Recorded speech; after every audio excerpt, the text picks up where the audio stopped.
Father, we now ask that you'll be with us as we go into this time of worship. Father, we just ask that you give Brother Jeremy the words that you would have for us to hear today, Father. Father, we do think of all the sick and afflicted of our church, Father, within the school, this COVID, Father, that is spreading through our land, Father. We just ask that you would heal our land, Father. Be with the situation of, Father, we have to change as well, Father. We just ask that you be with us and change our hearts and our minds towards things as well, Father. Once again, we thank you for everything you've done. We pray in Christ's name. Romans chapter 12. Eric, put verse 21 up there, will you? Verse 12, 21. We started a series, 3-4 weeks ago, based off of this idea: be not overcome of evil, but overcome evil with good. When we started this series, we took a look at our land. A land that is overcome with moral decay. The philosophy of this world is getting darker and darker. And so, Doug, we said, don't be overcome by this philosophy. Don't let it overcome you in your thought. And, we're looking at a world, and we talked about a world that is overcome in this spike of violence. And, don't let this violence overcome us. Don't become to this place where Ben, we're just overwhelmed with hate. And we talked about terrorism, how it's growing, and it's something we have to look at it's part of the plan. They want us to be terrorized. And so we've got to be careful and not be overcome of fear. We talked about racial divides and political tensions. And it just seems like evil in this world is on the rise at every hand. And so, Justin, we said, boom, that's exactly what it's talking about here. And I believe it is. But I left off this idea of personal evil. I was talking to a young adult this week, and Ben, it was like one of those, boom, what's wrong with you? Because I think all of those things are true, and we need to understand that's the world we live in. But Brother Allen, there's personal evil that we have to deal with. And everybody has to deal with it. And if we're not careful, that personal evil that comes into our life, that we experience almost on a daily basis, will limit and mark us. We have, based off of numbers, a relatively small congregation. In this small congregation, we've got problems in homes and in children and at work. And those things, if you're not careful, can just tear us down. Picture spouse, Miss Lorraine. Nice, sweet Miss Lorraine. So kind to Stephen, and he's so hard to deal with. And one day Stephen just comes in and says, I don't love you anymore. That hurt, right? But what can I do? But what did I do? Well, you didn't do anything wrong, and there's nothing you can do. I just don't want to be here. No, that sounds really harsh, but what that is really real. Amen. There are people who've gone through that exact situation. There are people we will see this Sunday who've gone through that exact situation. You know how easy it is to be so overcome with hate and anger and doubt and struggle and never get by that? We can go back a little bit younger. How about a kid? How about a child who grows up never knowing their father? It wasn't their choice. They didn't say, do this to me. But look at all the good things they have. But look at what they didn't have. Treva, you know what they can concentrate on their whole life? What they didn't have. And it can limit their entire life. It can make them not pay attention to the things that they do have. On Monday, I have a 10 o'clock appointment with one of my employees who's a Marine vet, served a tour in Iran, asked the paralegal out at a law firm, wanted some attention, goes to the paralegal, sits down, talking. Yeah, I've had to deal with a lot. I've seen a lot. In fact, when I first came back, there were even times where I just wanted to shoot people, and I thought about suicide, and you just don't understand how tough things were there. Well, man, I know this guy. You know what he's trying to do? He's just trying to get importance through sympathy. Let me tell you what a big guy I am. Let me tell you all the things I've accomplished. He got home and the sheriff was waiting for him because she got scared and called and had him Baker acted. Now that law firm doesn't want him to step back in the doors. How do you think that conversation is going to go on Monday? I guarantee he's going to walk out of that door saying, I didn't do anything wrong. We all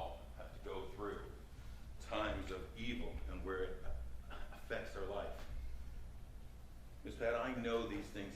I know people in our small congregation who have been affected by rape, murder, abortion, incest, drug addiction, abandonment.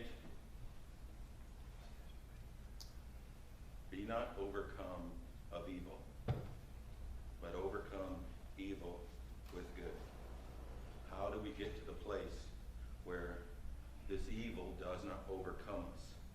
We're going to make Romans 12:21 part of our life. How do we do that? Well, what we did last week is we backed up. Be not overcome of evil, but overcome evil with good. That's a conclusion. So Ben, how do we do this? It's not for me to say. Let's find out from the Creator who created me. Let's see what his plan is. Let's see what his answer is. Well, we roll back to Romans chapter 12, verse 9, and his answer begins with, be not overcome of evil, but genuine love. It's the beginning answer. It's the first answer. It must be real. It must be authentic. It's not laborious, and it's not fake. And it has to start. And I don't know how far we got. I know we didn't get very far. We're supposed to get to the next verse as well. It was 9 and 10. We didn't. But the great illustration for that is be not overcome of evil. Genuine love. What would be our Savior when he was on the cross? And they were spitting at him, and they were mocking him, pulling out his beard. And even in that picture, on the cross, what he thought about was, Father, forgive them. Associating with them. They don't understand what they're doing. They don't know this picture. Even in that picture, he did not fall and fall prey to just thinking about himself and his situation.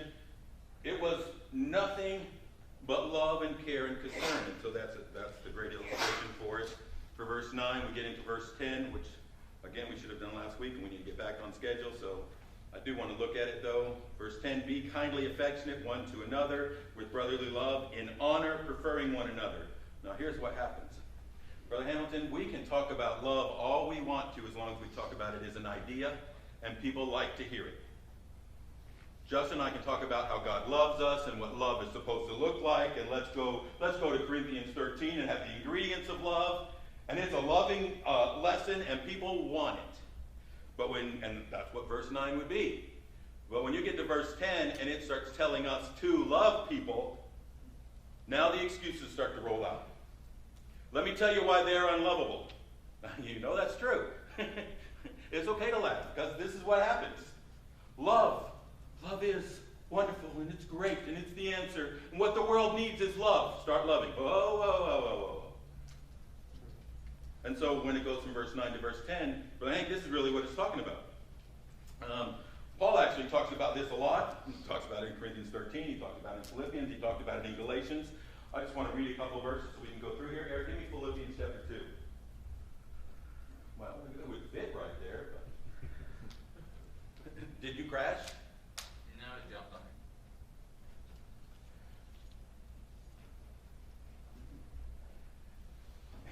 Did you crash? Not a car. If there be therefore any consolation in Christ, if any comfort of love, if any fellowship of the Spirit, if any bowels and mercies, fulfill ye my joy, that ye be like-minded, having the same love. I just want you to, that's the measure. Having the same love, being of one accord, of one mind. Let nothing be done through strife or vainglory. Okay. Make sure it's authentic. Make sure it's real. Make sure it's not about you. Make sure you're not doing to get. Well, I'm going to give you a present so you're not mad at me anymore. So the motivation is there is my betterment. It's not manipulative, but in lowliness of mind, let each esteem other better than themselves. Look not every man on his own things, but every man also on the things of others. In lowliness of mind, esteem others more important than me. There's the great picture. Now the challenge when you get to this, because here's where it is. Love Ben. Well, Ben is rude to me. Ben is mean. Ben doesn't even look up. And Ben, the minute Ben, then I will. Well, that's what all these verses are talking about. It's not Ben needs to give me honor. It means I need to prefer Ben over me. We're to be the initiators. We're to start it. See, Justin, God loves us. He initiated it. And because he initiated it in us, we're supposed to be so grateful that we initiate it in others. That's how it works. And when we stop the chain and we just focus on us, you understand how ungrateful we are? There's no preferring one another. There's preferring me. I prefer me. So since I prefer me, there's no you. And if we're not careful, that's how we live. So he gives us this picture. It needs to be genuine love. And then he gives us this idea of how it's illustrated. Genuine love shows up in preferring one another. We lead in this. We're quick to give honor. We're quick to give respect. We're quick to love, to meet the need. We're quick to forgive. Well, that's really hard. Because forgive means I was wronged. Well, here's where you start to overcome evil. See, as long as I concentrate on I'm wrong, you know what's winning? The evil that was done to me. You know half the time somebody doesn't even know they did evil to you? That's how much you matter to them. They'll be off not even knowing you're upset and you're sitting there stewing, losing your spirit, no joy. Holding on. So, now that brings us to where we're supposed to start this morning. Verse 11. Let love be without dissimulation, abhor that which is evil, cleave to that which is good, be kindly affectionate one to another, with brotherly love, in honor, preferring one another. Verse 11. Not slothful in business, fervent in spirit, serving the Lord. I'm going to tell you, verse 11, it's like those Proverbs. It starts with the negative, and then it contrasts the negative with the positive. Now it's written exactly this way, not in business, the negative, but fervent in spirit, the positive. Brother Maddox, this happens to be, that word business, that's just one of my hobby horses. I usually try to skip over hobby horses. I'm going to skip over this one a little bit, but I'm not going to skip it without stubbing my toe on the way. Okay? If you look at that verse exactly how it's written, and we'll take a look at that word in a minute, I think it'll make sense. It doesn't fit in context of studying this passage to say what I'm about to say, but it does fit if you wanted to use it as a springboard and jump off. And but here you go, man. That's one of the problems we have in our country today. We're slothful in business. In fact, I'd go so far to say as Americans don't work. We don't. We don't work. And it's a terrible thing. And I'll tell you, it's our own fault because we elect people, but the people we elect use that power to stay in power. And here's the illustration. Here's how that happens. In hobby horse and political. And I'm not sorry.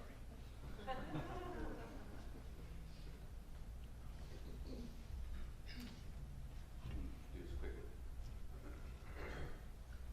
There used to be a time where subsidies or welfare programs, Ben, they were for emergencies. I mean, I don't necessarily think there should be a shame, but there was a shame attached to them. And as soon as we were done, we couldn't get off them quick enough. Name whatever you want to. Now, I'm talking about our country, but especially the church. Well, I'm telling you, that's not where we live. That's not the country we live. That's not the church we live. Today, the government has become mom, dad. In fact, the government is God the provider almost. Little g. But that's what people look to it for. Okay, we don't try to get off. We try to stay. And I'm going to tell you, that is unsustainable. I saw this article in Money Magazine on Friday. I watch way too much news. I read way too much news. Slow down. Problem in front, I read news. Then it's worse, and I go back to what I have to do. Eric, did I send you that picture? I did, but you didn't put it up there. Money Magazine says this. 61% of Americans paid no taxes last year. How can that be? I saw that look, brother. How can that happen? Well, and this way.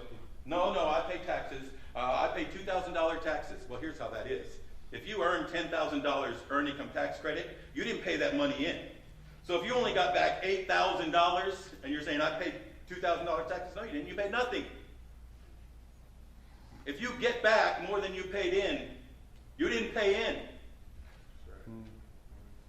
And 61% of our country did not pay in because we have so many subsidies. It is the way we plan on living. Now, that sounds terrible. It sounds almost hateful. Well, let me tell you, I understand that problem. I need to speak faster.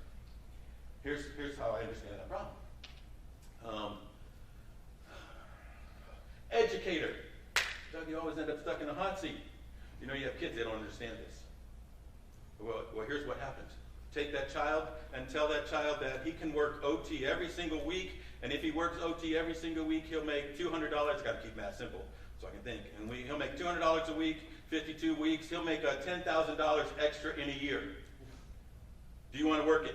$10,000 in a year. You know what? I could buy a Corvette.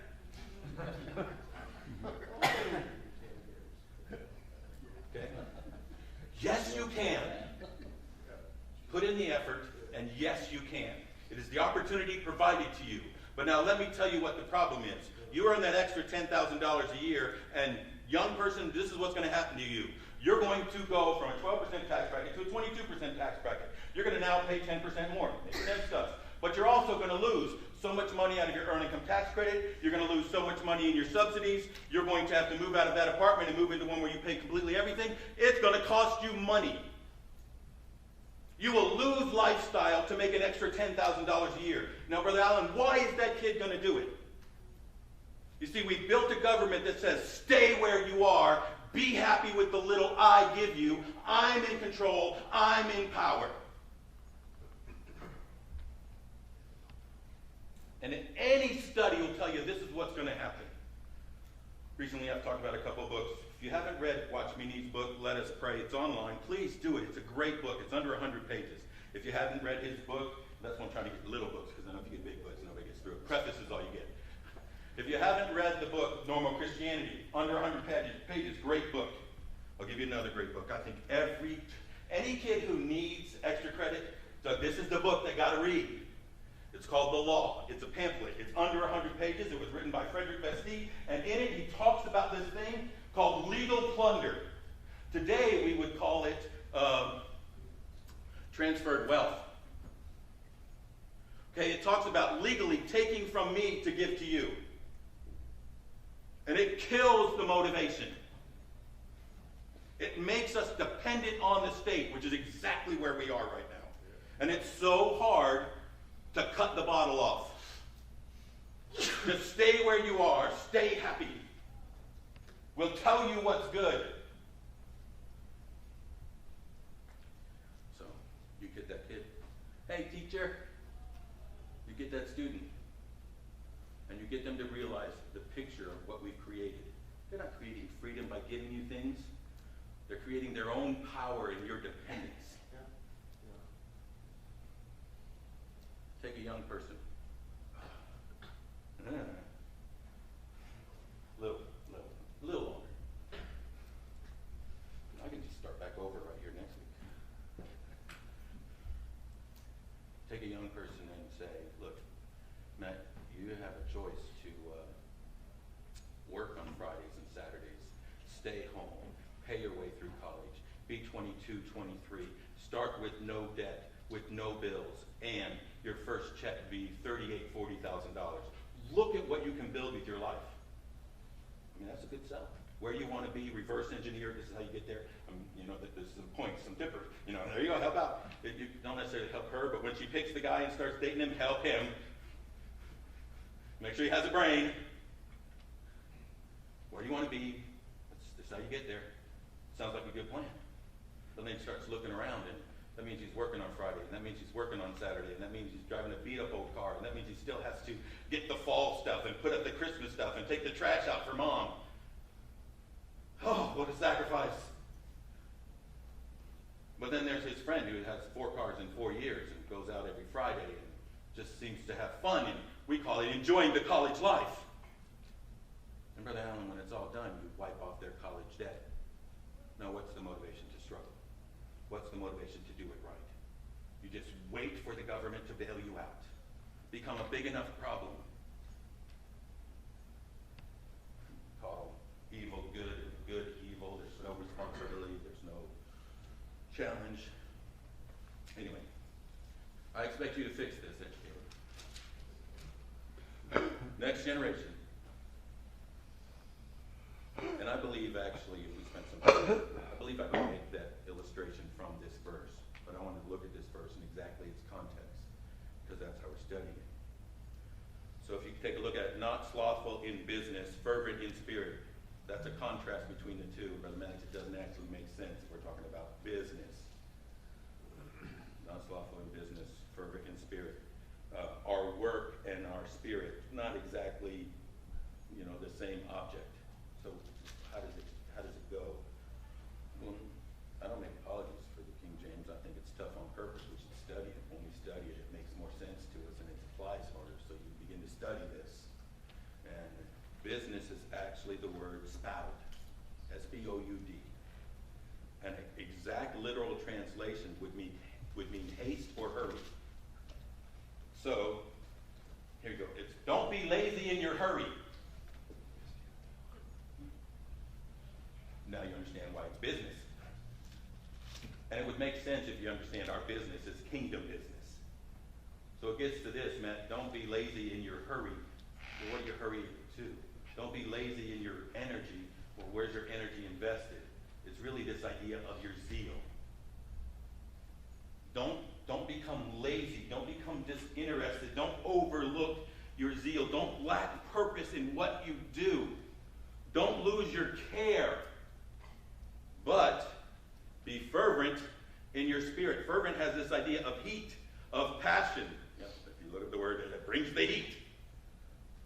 Don't lose your zeal. Don't be lazy in your zeal. Instead, contrast in this picture of who you are. Have your passion. Maintain it. Hold on to it. It's this idea of, my wife drinks tea. My wife drinks tea. She drinks coffee, and everything she does, she's a nutcase about it. We have 15 different things that'll make coffee at home, and how you make this, that, and the other, and I don't even know. I don't want to know, and I definitely don't want to know how much money we spend on all these.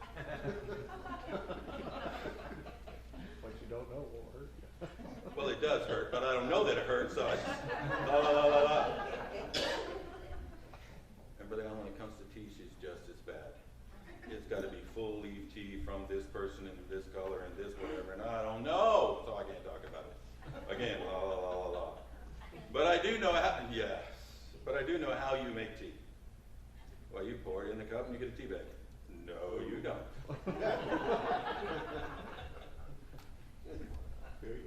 You get out an electric kettle to heat up the water, and you get out your teapot, and you heat up your water, and yeah, we're not going very far. And you take your nice hot, on the boil water, and you put it in your teapot, and you let it set for some timed minute, so it heats up your teapot. Then you dump it out, and you just throw it away, because now you have a warm teapot. God forbid you have a cold teapot, it would cool off the water too quickly and not brew the leaves correctly. So you heat up the teapot so when you put the real water you're going to use in, it doesn't come off the boil. And then you put your water in. I don't remember if you put the tea in first or after, it makes a difference. And then you drink it before it cools down. That's this picture of fervent in spirit. It's don't be lazy, don't be slothful in your zeal. Be fervent, your life is to stay on the boil, brother. That's how we're supposed to live. We're not supposed to get into this acceptable Christian funk. We're not supposed to get to this place where we become idle. Because when we become idle, a lot of bad things happen. We're supposed to stay passionate. We're supposed to continue. And he closes with the object of what we continue in. Now I got to decide, do I try to hurry through this? Or let me just give you a couple quick illustrations of biblical idleness. Okay? The easy one is Elijah. It's easy because we have a great picture. It takes about 2 chapters. Elijah 18, boom, great, mighty victory. We know that. 1 Kings 18, Elijah. 1 Kings 18, we have a great victory. 1 Kings 19, we have a oops, she threatened to kill me. The fearless prophet becomes fearful. He takes off. He starts running, which is bad enough. But then you get to 1 Kings 19, verse 4, and he stops running. He sits. This is where it gets bad. This is where he gets idle. And as soon as he gets idle, he starts complaining. It's better for me that I be dead. Oh. And that's what happens when we get idle. We begin to focus on ourselves. And, we're not genuine in our love, and we're not preferring one another. We're concentrating on self. And when we concentrate on self, it's never good enough, and all the complaints come out. And if you keep going in this passage, you're going to see that God says, okay, I'm going to take care of you. And he sends an angel, and he feeds him. And the angel feeds him. The angel gives him water, even lets him rest. And then says, what are you doing? And out he comes again. I've done all these things, and I'm done. And so then he takes off. He goes to a cave. Comes up, chases him at the cave. What are you doing? Go forth. Keep busy. You're called to do. But stationary in the cave, you get the exact same verse. The odds of these things. It can happen to every single one of us as soon as we get idle. As soon as we get slothful in what we're to do, our business.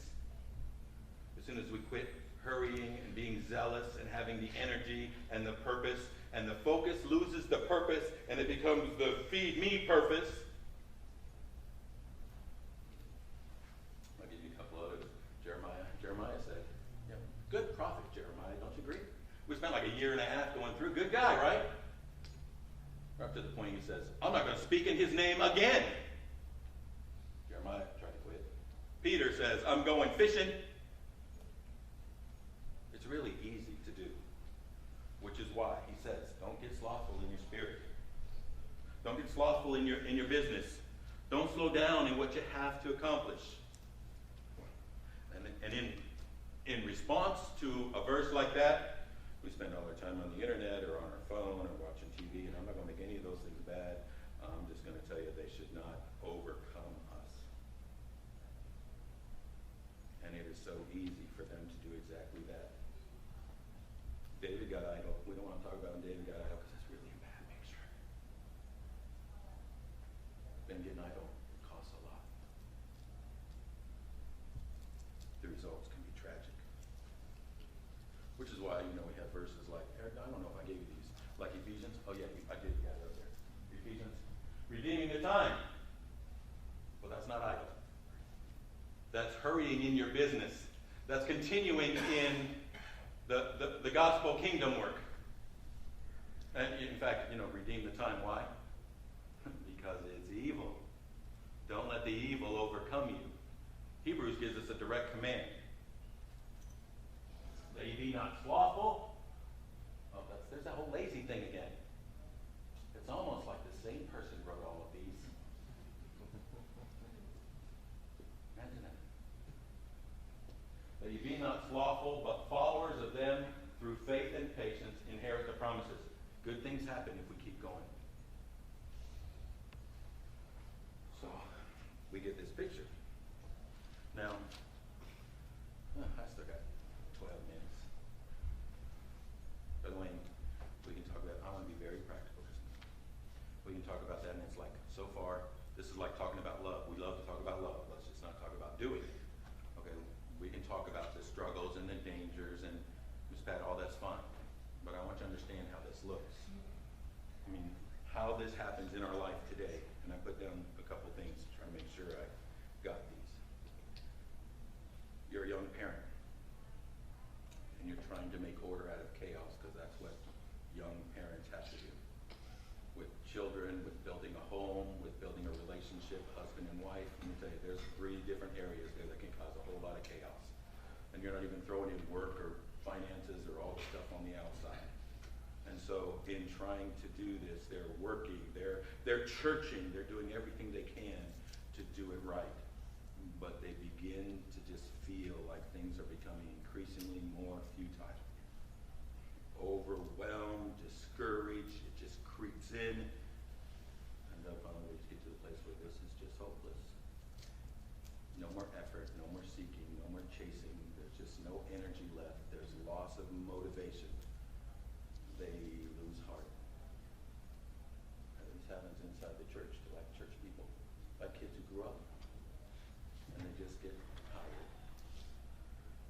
seeking completion somewhere on this level and lost sight of this level. Or teacher. You know, most people I know who teach start out really wanting to help children. But it doesn't take long before the hypersensitivity of what you can say and what you can't say and political correctness and then somebody on the other side going exactly swing the pendulum all the way over. I'm not going to tiptoe, I'm just going to crush them, power over. And somewhere between that two mess, Heather, you're just so worried about always what's the right thing and trying to figure it out and stay on top of it. And then we didn't even talk about the rudeness of the parents or the students, and I'm struggling all this, I'm trying everything to do this for you, and pretty soon it's not preferring the other, it's protecting self. And the idea that I'm here as a ministry to raise up young people is gone. I'm doing a job to making sure I take care of myself so it doesn't affect me. But be not overcome of evil. Let love be without dissimulation. Be kindly affectionate one to another, not slothful in business, fervent in our spirit. How about in the ministry? I don't care. Name your ministry. You've been faithful for years. You've sacrificed. You've studied. You've prepared. You pray. It's constantly on your mind. You feel like you're constantly sacrificing other things to do it here. You're investing. Doug, you are truly loving those people who are around you. Now, let me tell you what that means. I don't have to tell you, you know, but let's talk about this together. Me do the talking, one-way conversation. Investing and loving in someone means all of their pain and all of their struggle and all of their failure. You share in that. Okay, now you share in all of that struggle and all of that pain and all of that failure and all of that struggle and all of that pain and all of that failure. And pretty soon, it just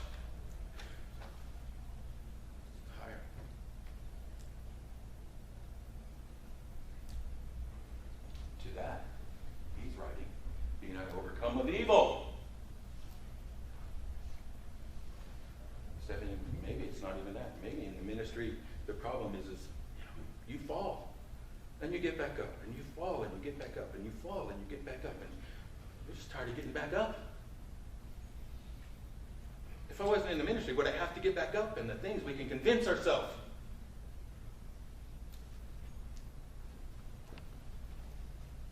Be not overcome of evil. No, you don't understand. I just want to stay down. Almost convince myself it's better to stay down. Oh, like that kid we talked about earlier, it's better to just stay and live on what they give you. Crazy what we can convince ourselves. Again, why we need the eyeglasses of the Word so we can see things well.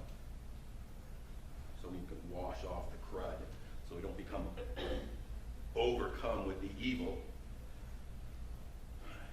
So this is a picture of what we're talking about when we read 12, verse 11. And I'm going to tell you, this is not shocking. Miss Patty studied the Bible. This is kind of expected.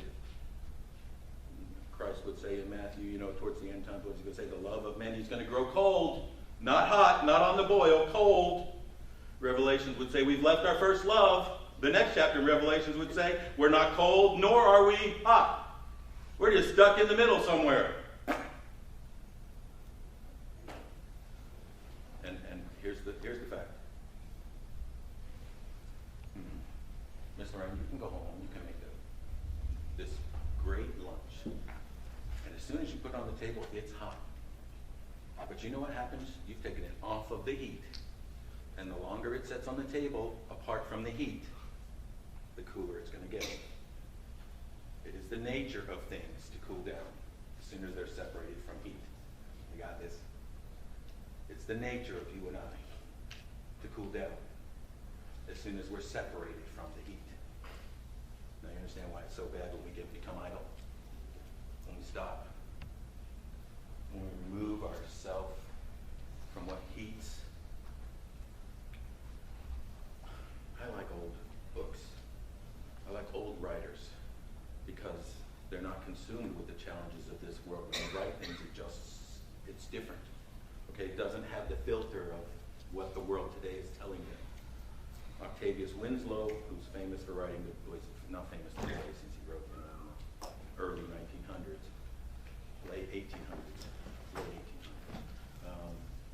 But he's most well known for the book At the Foot of the Cross. When we talked about the cross, I don't remember, back in April, I used a couple quotes from him. But he wrote another book.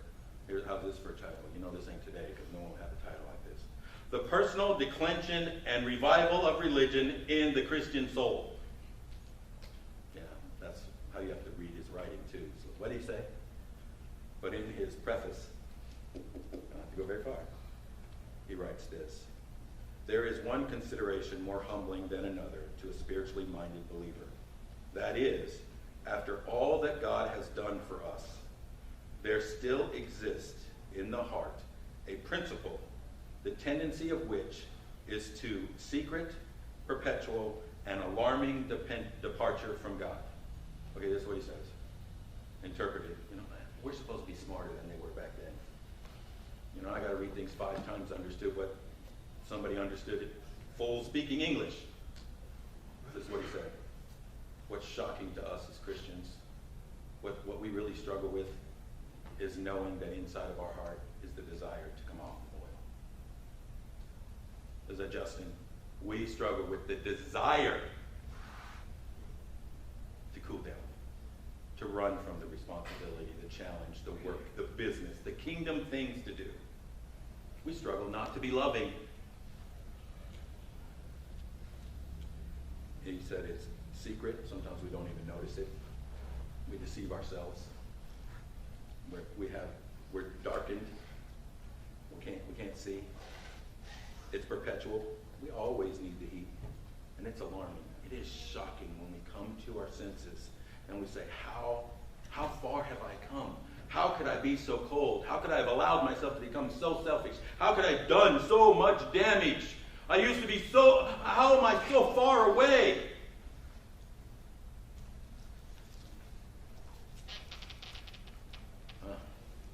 Minutes.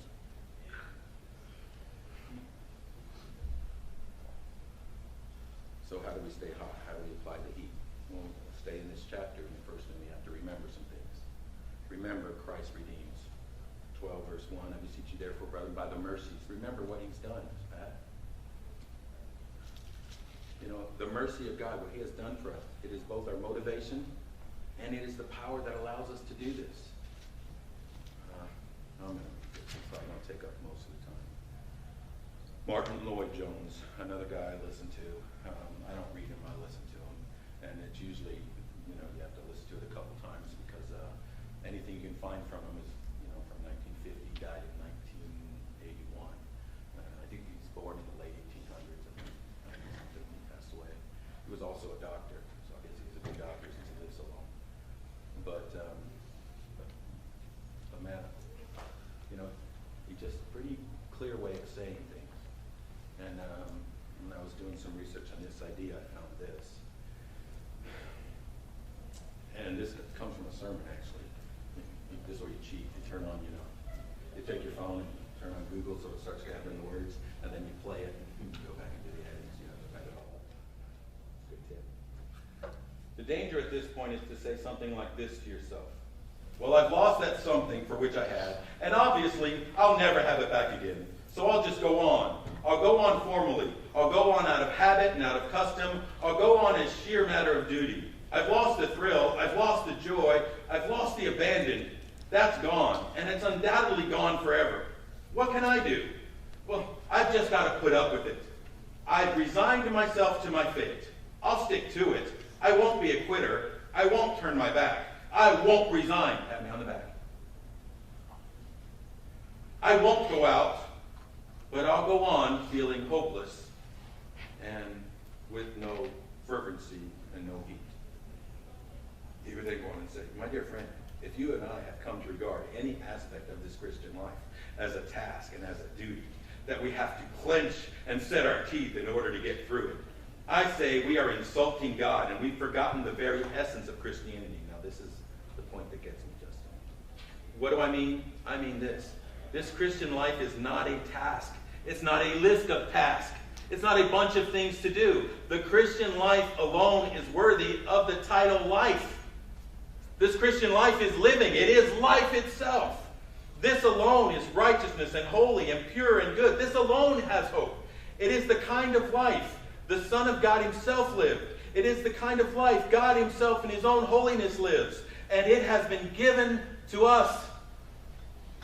How do we get tired of living? We need to remember some things. This is not a list of stuff to do. And it goes on. We're not going to go on. This is not a list of stuff to do. This is very life. Bill Hamilton, man, I got to choose to quit living? No, view it as what it is. He has come. He has redeemed me. He has given to me life.